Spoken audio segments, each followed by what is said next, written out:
एक दिन गणेश जी गांव के किनारे बैठे मिट्टी से एक साधारण ऑटो रिक्शा बना रहे थे।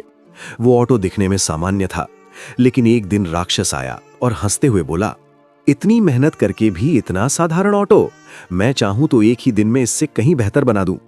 गणेश जी ने सबके सामने प्रतियोगिता की चुनौती रख दी। पहले राक्षस एक चांदी का रिक्शा बनाया। उसे देखकर उसके साथी खुशी से चिल्लाने लगे, अब तो जीत हमारी है। फिर गणेश जी ने ध्यान लगाया और बुद्धि, भक्ति तथा शक्ति के संतुलन से एक ऐसा ऑटो बनाया जो सोने की आभा से चमक रहा था। अब निर्णय आपके हाथ में है। राक्षस को चाहने वाले कमेंट करें और गणेश जी को चाहने वाले लाइक एंड सब्सक्राइब करें।